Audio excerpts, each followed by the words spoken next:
यह कहानी है चार दोस्त की, आर्यन, कबीर, ईशान और राघव। बचपन की सुनहरी यादें। 90 के दशक के उस छोटे से शहर में इन चारों की दुनिया स्कूल के मैदान और मोहल्ले की गलियां तक सिमटी थी। आर्यन पढ़ाई में तेज था, कबीर शरारती, ईशान भावुक और राघव हमेशा खेल कूद में आगे रहता।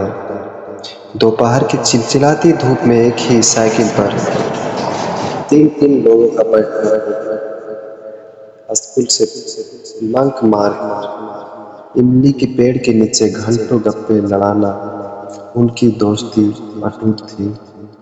जब वे 10वीं कक्षा में थे तो उन्होंने शहर की पुरानी टंकी पर बैठकर एक वादा किया था, चाहे कुछ भी हो जाए हम कभी अलग नहीं होंगे। वक्त का बहाव और जुदाई, लेकिन समय की अपनी चाल होती है। स्कूल खत्म हुआ और करियर की दौड़ शुरू हो गई। आर्यन डॉक्टरी पढ़ने विदेश चला गया, कबीर ने पिता का बिजनेस संभाला, ईशान लेखक बनने का सपना लेकर मुंबई चला गया, राघव फौज में भर्ती होकर सरहदों पर तैनात हो गया।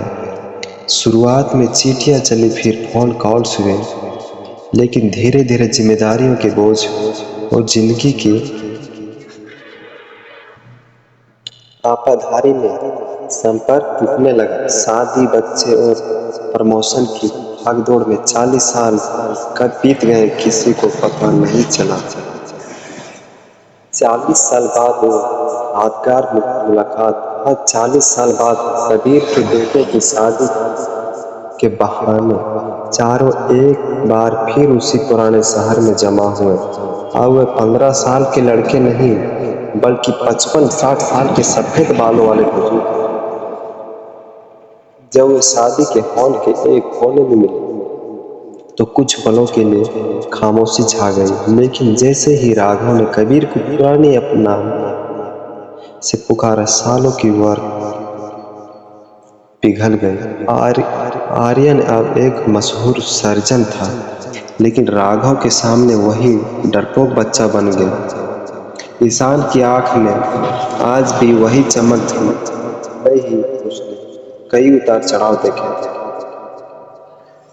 उन्होंने पूरी रात जागकर पुरानी बातें की, महसूस की, भले ही उनके चेहरे बदल गए थे, उनके पद बदल गए थे और उनके बीच मीलों का फासला रहा, लेकिन उनके भीतर का वह बचपन आज भी जिंदा था। कहानी का सार, वे समझ गए कि जिंदगी में पैसा और रुतबा कितना भी मिल जाए, पुराने दोस्त के साथ बिताए वो लम्हे